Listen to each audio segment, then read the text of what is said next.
You sure? It's just a video about making goals. Like one of my purposes is to be a good dad, the best dad that I can be. So that's one of my goals this year is to be a better dad.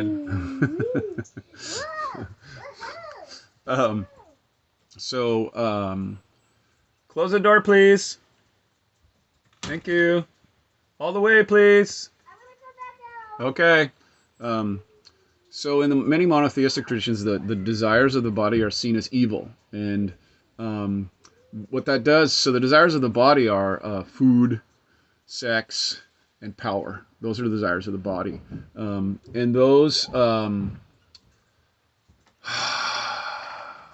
they need to be constrained in the human consciousness. That's why those systems develop a conversation about them, but they also need to be honored. And that's kind of more what the Eastern systems do, especially the chakra system's a great system for that. The lower three chakras, which correspond to eating, sex, and power. And then the upper three, which is love, communication, and spiritual or purpose-driven connection and consciousness. So you need to marry those two. The problem with many monotheistic traditions and monotheistic interpretations is that they see those as separate and that we're supposed to only align with the top half. And what happens is that when you take on that view, you literally start to disassociate from the body and you become kind of schizophrenic. And that your base needs of food and sex and power, because we all need those things. They don't disappear. What happens is they mutate and they become dysfunctional. The high masters of every tradition have figured out how to integrate the two, but the rest of us need that. And there's just a lot of danger in not integrating those two. So that's my digression, because I think that's part of the wisdom, part of my purpose is to help people understand that they have to honor these so-called base needs inside of a context of your higher spiritual consciousness, your higher love awareness. It truly is, I think, true. And I think that's why many of these traditions have gone this way, that love is the greatest power that there is. But you can't discount the rest of the body. It doesn't work. It creates war. It creates us versus them. It creates environmental destruction. It is a basis which we don't talk about, which I think we need to talk about. So back to your goals. So your mission, so my mission is to, transform that relationship to nature and to culture into one that's wisdom, earth-based, and at the same time, helping those of us who go on that path to have an amazing life, to have one that gives us joy and vitality and abundance. You can have all those things and not be harming the earth and harming one another. It is true. It is truly true that, truly true. It's truly true that, I like that, truly true. It's truly true that the creative mind is infinite, just like space. So the creative power of the human mind is infinite. And then when you add two creative mindsets together that are not limited by limited thinking, I mean, there's always limitation, but there's more unlimited potential in the creative mind than there is limitation.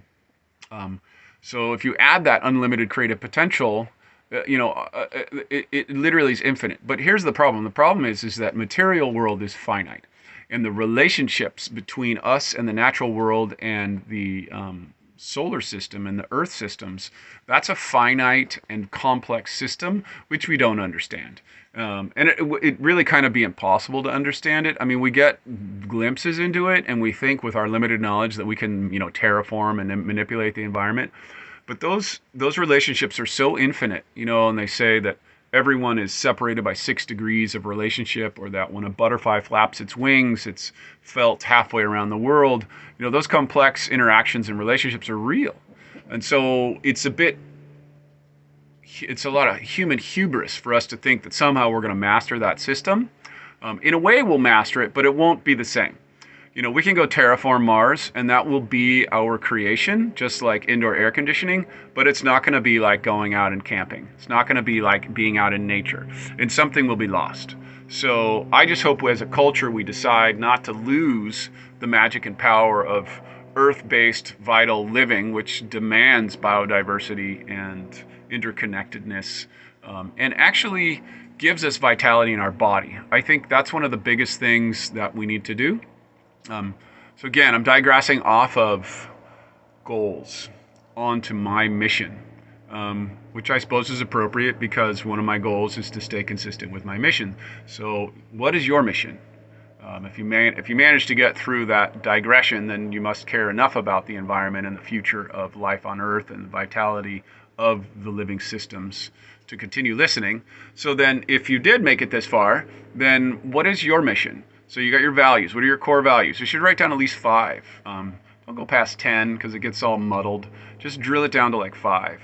And then what's your purpose? And your purposes are, you can have multiple purposes, but just kind of drill it down to, kind of the most important few, 3 to 5. 1 would be great. So when you get up to 1, then you want to sort of craft an immediate mission. So your mission's kind of like what you're going to do the next year. So my mission to help you, people like you who care about the earth, have a powerful impact on this transformation, redesign of human civilization, as well as having a great life in the process. Because life's too short to just sacrifice your way through it. Although some monotheistic teachers will tell you that's the only way to do it, and frankly, I just, there is suffering. You have to acknowledge suffering, but to get stuck in suffering is to miss the point. You have to embody the suffering of Jesus on the cross in order to learn your deep lessons, but you don't have to stay there. You got to die willingly inside of that symbolic sacrifice, and then be resurrected in a being who's aligned with the totality of the universe and the vitality of life on earth. Another quote which I love from Jesus is that heaven is spread out. I'm going to butcher the quote. So heaven is spread upon the earth, and men do not see it. And that is kind of the resurrection. That's sort of the once you die to your inner ego, and then are reborn to your cosmic consciousness and your interconnectivity to all of life and all people, then you realize that heaven's right here, right now. And you also realize that we're destroying it by not honoring nature and by not honoring our fellow man. I guess I'm going to go on to my third wisdom teaching because it's aligned with my mission, and then we'll get on to how to set goals. So I'm going to go through these wisdom teachings first, because you can't really have a goal that is going to be aligned with doing good and making the world a better place unless you go through the work of, should I even have this goal? Why do I have this goal? Is this goal just for me? And if it's just for you, that's fine up to a point. But then ultimately, if you're going to be a force for good on the earth, which I believe most everybody wants to be, you have to transcend your limited desires and get into a bigger mission. And tribalism isn't enough. You can't just say, I'm going to do it for me and mine. It doesn't work anymore. The tribe, in my opinion, the only tribe to align with right now is the tribe of life. So there's the tribe of life on earth, and then there's our subsect of that tribe called human beings, the human animal. So we are spiritual animals. That's kind of the way to think of it. All animals are a product of nature, a product of God, and we are that. We are a product of nature. But, obviously we have consciousness and we have self-awareness and we have awareness of our own death. So that makes us spiritual animals. That's why, in Joseph Campbell's words, all myths are real in the mind. They are truths of the mind. They're not real in their literal interpretation. They're true in that they are part of our cosmic consciousness.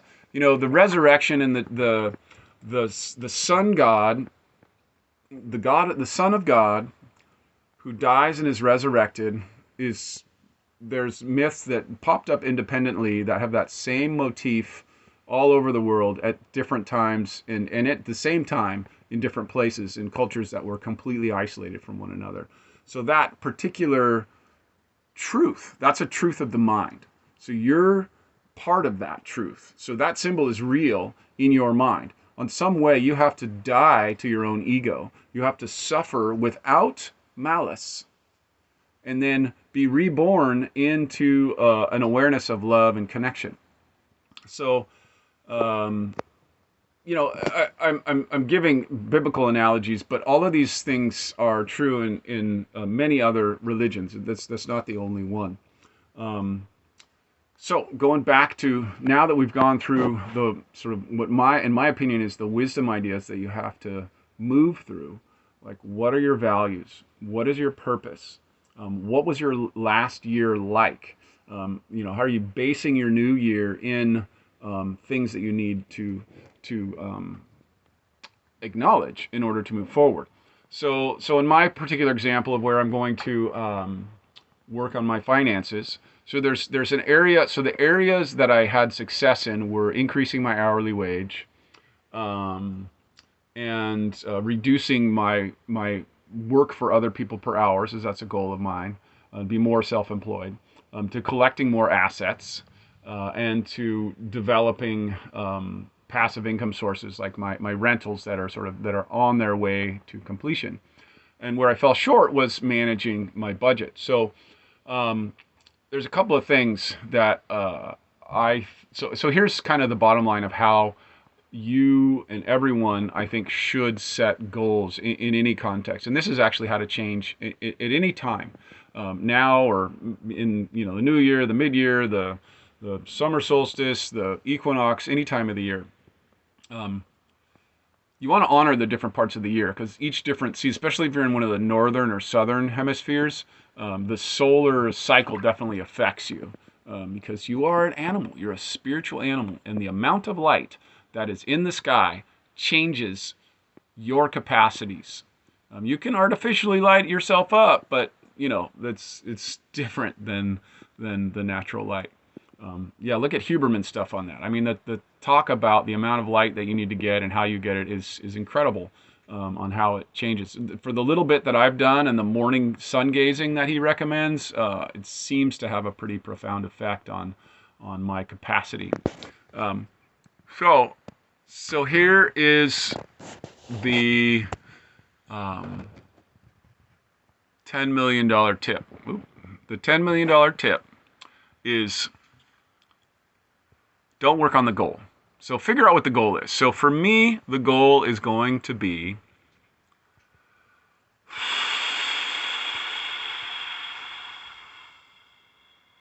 trying to make it specific and measurable, like they say, but not get lost in it because specific and measurable is not enough. So my goal this year is to save, is to slowly build to 20% savings per month. That would be my goal. So because I haven't been there yet, and I've kind of been a feast or famine financial type of person, which there's a lot of reasons for that. I grew up in a feast or famine household. Maybe you didn't. Maybe you grew up in a saving household. So just put in your own example. If you're in a feast or famine, or if you're in just famine about your finances, this should probably help. So my goal is by the end of the year to save 20% on a monthly basis more than I earn. And I think that's enough. I don't think I need to shoot for the stars on this one. I think just making that simple goal should be enough. I think the problem is that if you're like me and you have a lot of things that you want and you want to accomplish a lot of things, we tend to take on too many things and then they all get lost in the mix. So that's going to be the example goal that I'm going to work with. And so write down your own example goal. The last thing, this is the $10 million tip. So this $10 million tip is this. Don't work on the goal. Pause for effect. Don't work on the goal. Pause again for effect. Third time, don't work on the goal. What? Are you kidding me, Mike? That's the stupidest thing I've ever heard. Here's what you should work on instead. What you should work on instead are what I call the three jewels. The three jewels are this: your roles, your relationships, and your structures. So let's break down each one a little bit. I'll do longer teachings about these in other videos, and please leave comments below if you want me to expand on any of the points that I brought up here. I just really wanted to get it out of my head and get it into the world, all these things that I've been developing. Let me digress one more time. One other critical thing about all these things before we go into the roles, the relationships, and the structures is to thine own self be true and to know thyself. And what that means is you need to not only be developing a deeper awareness of your strengths, but also a deeper awareness of your weaknesses. And what most people do is don't compensate for their weaknesses and don't fully capitalize on their strengths. So I'm pretty scatterbrained. I'm pretty visionary. You know, those are two sides of the same coin. It's hard for me to stay on one thing, and I have, you know, pretty insightful ideas about things on a pretty regular basis, but for me to stick with a mundane task until it's complete, very difficult. So what I need to do is to create roles, rituals, and structures that are going to compensate for that weakness and capitalize on my strength.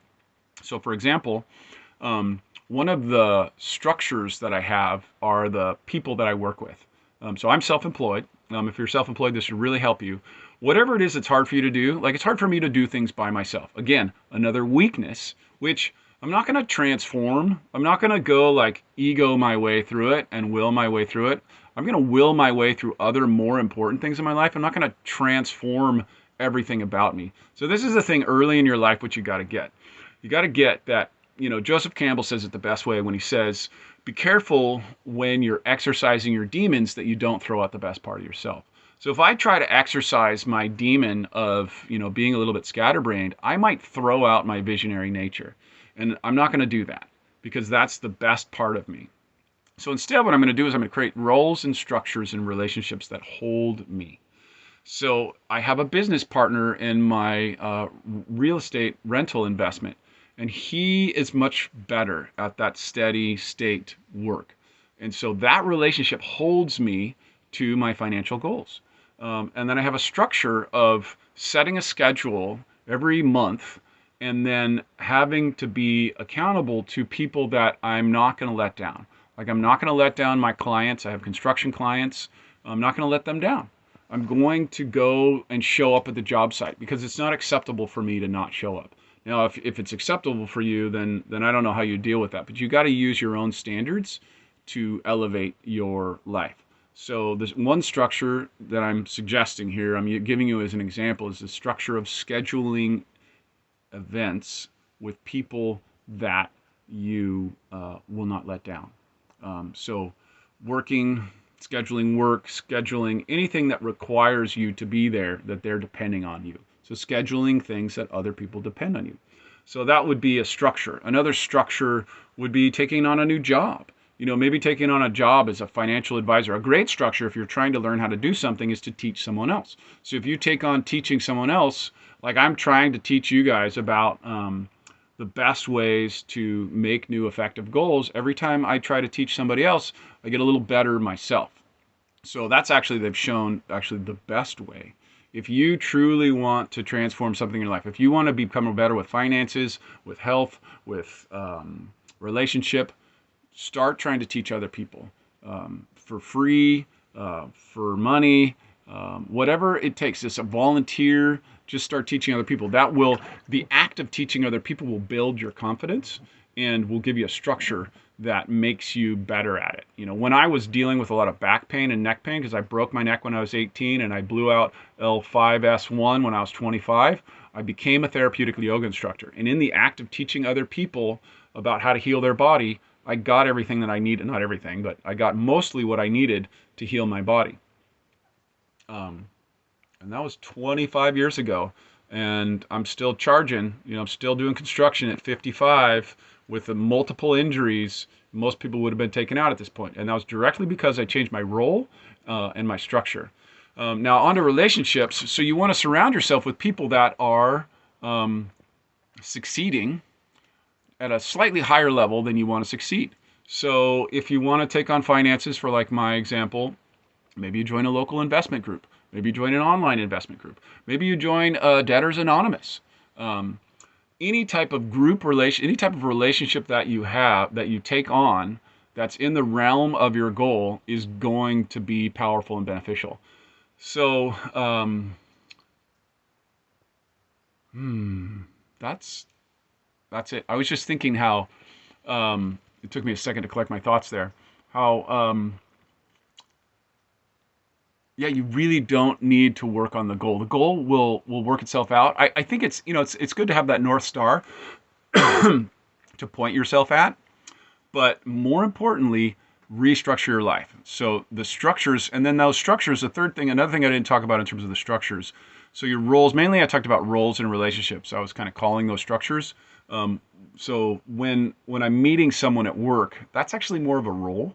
A structure, as I'm talking about and defining it, is kind of more like your physical space in your environment. So if you're trying to, in my example, live within my means, that would mean on my computer, on my home page, what should come up first should be my budget page. So I created last year a spreadsheet that has all of my income and all my expenses on a monthly basis. And I've been doing my best to regularize, I don't know if that's a word, my looking at it the beginning of every month, and setting up my hours I need to work, the assets, the money I need to put into my various investments and sunk costs, and then reassess every month. So that should be front and center. So there you go. That's really how you, in a grounded way, how you accomplish goals. You don't focus on the goal as much as you focus on the roles, the relationships, and the physical structures in your space. I'll say, just on another quick little note, another goal that's always happening. We always have to deal with our health and our relationship. If we don't have that as a goal, it's an unconscious goal that we're living inside of. So for me, I wanted to, I love to surf, and surfing has been a real fountain of youth for me over the years.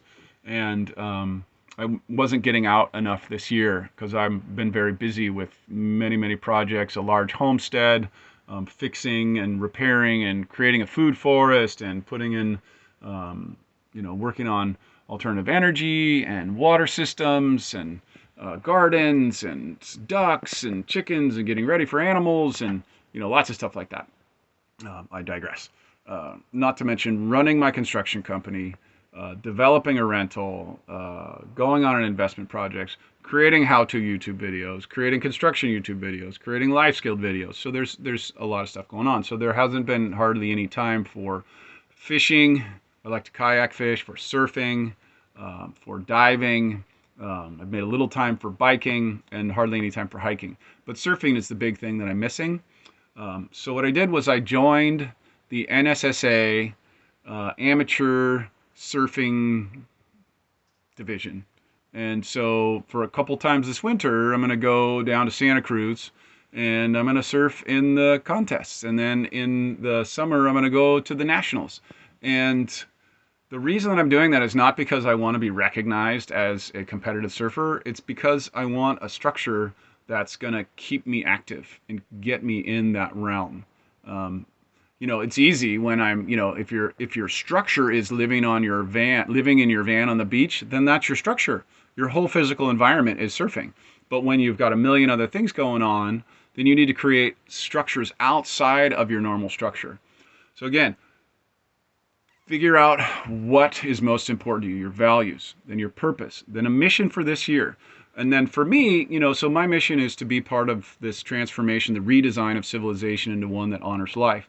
And then to help people who want to be on that mission as well, to enjoy their lives, to be effective, to be happy, to be wise, to be healthy. And inside of that, one of the main things we all have to do is manage our finances. So if I'm not managing my finances, how can I teach anybody else? So that goal is aligned with my higher purpose.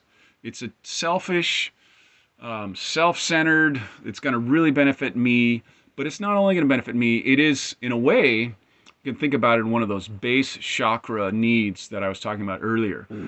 It's like your first and your third chakra. Your first chakra is, it's eating and pooping. That's what your first chakra is. Your third chakra is mastery and power and resources.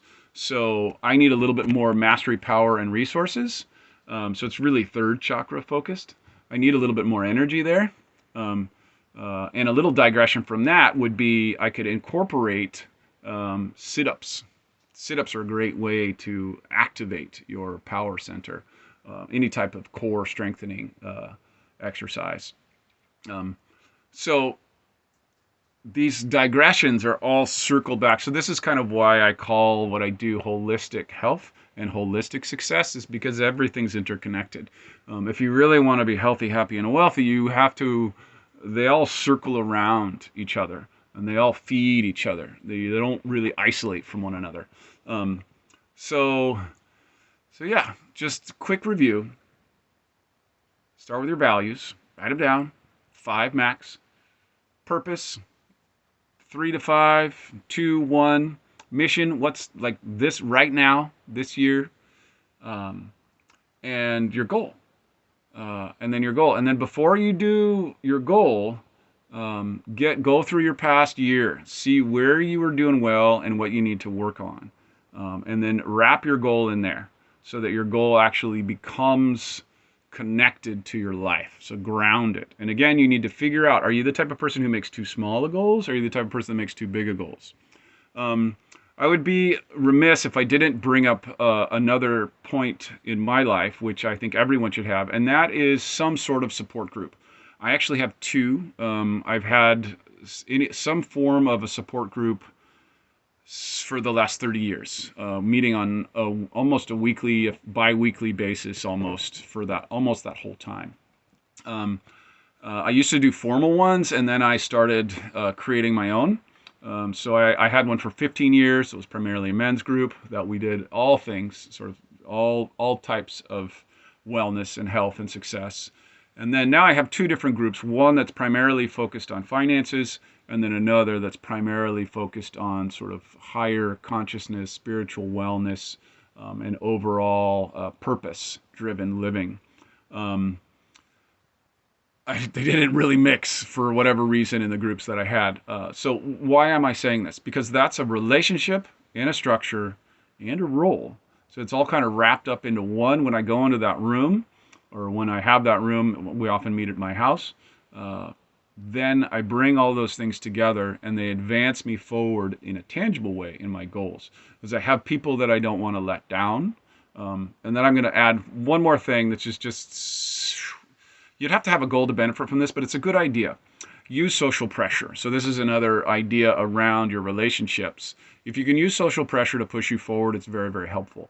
In our group, what we have is this idea that where I'm going to set a personal goal. I'm going to try to do all those things. I'm going to align with my values, my purpose, my mission, and then bring it down to what's tangible right now. And then I'll set a goal for before the next time we meet. Let's say that goal would be to update my monthly budget, because I need to do that every month. So I'll make that goal, go write that down when I'm done with this video. If I show up, I've made that goal, and then 2 weeks later, and I show up and I meet with my group, and I haven't accomplished that goal, and it hasn't been, for whatever reason, unless I'm like deathly ill, because there's really no reason and that's small of a goal that I couldn't accomplish, that I'm in control of. There's nobody else dependent upon me. Everybody else in our group has to pay $1. So now the group consists of 4 men, so all the 3 other men would have to pay $1. And, the $1 is symbolic, but you'd be surprised about how much shame and guilt is associated with that $1. Now, there's 2 sides to that coin. The shame and guilt is there, but also when they pay the $1, and you've made a promise to, we actually process it too, so that we go through this process of asking why it happened. And did you just blow it off, or was there something that got in the way? And then in the next cycle, we try to incorporate some sort of solution towards whatever it was getting in the way.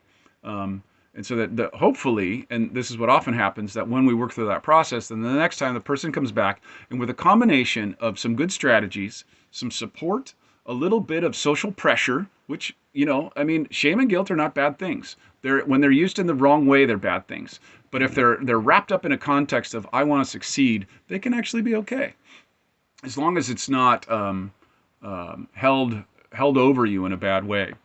So let's say I missed my budgeting goal, then the guys will be like, well, what happened? I'm like, well, I got super busy, I forgot. We're like, okay, well, we'll give you, why don't you write down, put a reminder in your phone. So then I put a reminder, and then I accomplish it. They've all paid $1.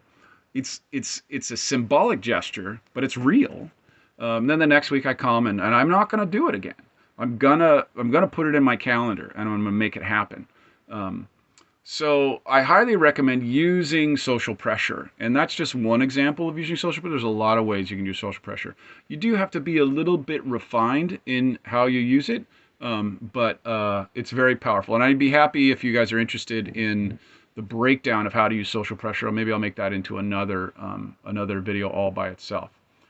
Okay, I hope that was valuable. I wish you the best of luck in transforming your life in this coming solar cycle.